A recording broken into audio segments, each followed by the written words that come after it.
Mawusukhule ngokwanele nje mfowethu usuke usukwazi ukuhlukanisa phakathi kwento eyisifiso nereality.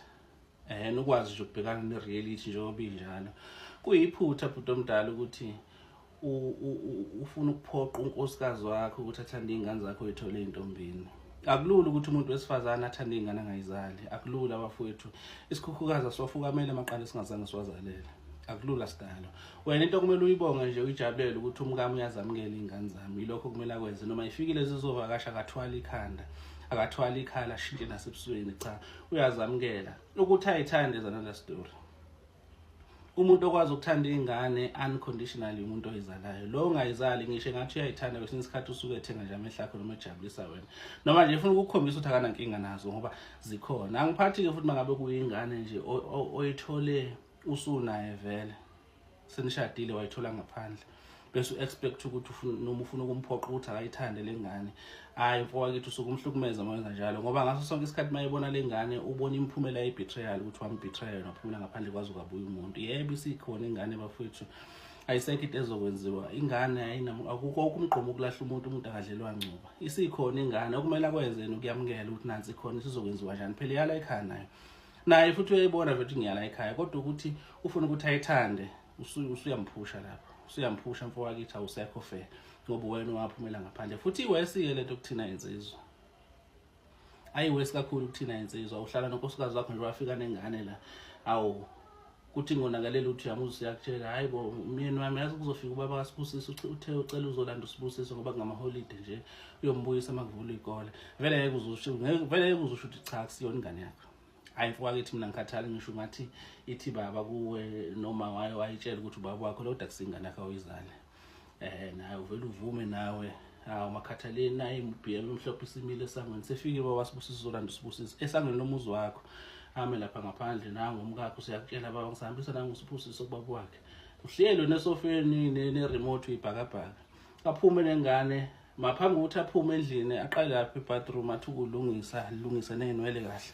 Hayi ukuthi usamthanda nibaba kaSibusiso akanandaba naye futhi akafuni ukubuyelana naye. Ukuthi nje ufuna ukuthi maye yakuye akaye ebukeke muhle. Angaboni baba kaSibusiso ukuthi ngathi ngoba nakhe esahlukana naye waphelela waphasha cha. Abantu besifazane bayayithanda leyo nto ukuthi i-ex yami ayihlangane nami nje ngimuhle ibone ukuthi impilo yami iyaqhubeka. Ayilungise lapha ebathroom aphume noSibusiso ambambele isikhwama umuse kubaba wakhe.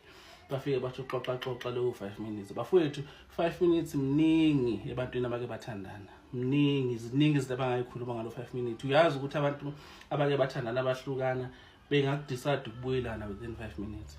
Ngoba noma bebelwa baxabana fast yonke into abayikhuluma fast. Lapho uhlelo le dining room uyiphakhani ubuka ibhola. Abuye nangu baba kaSibusiso umile lapha ngaphandle nekepisi le Fabian elimhlophe usethathile impahla efaka ebhuthini wahamba noSibusiso. Phambi kwesango lomuzi wakho. Hamba isikhathi ayibuyisa ingane.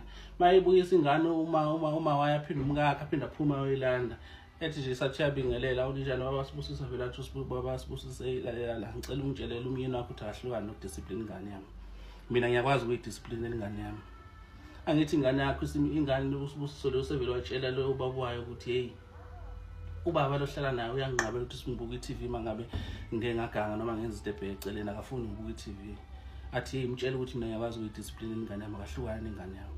Okusho ukuthi lo mbhemu kulindele ukuthi ayinakekele lengane ayondle ayinikeze nophahla lokuyifukamela kodwa akanayo authority yokuyidiscipline.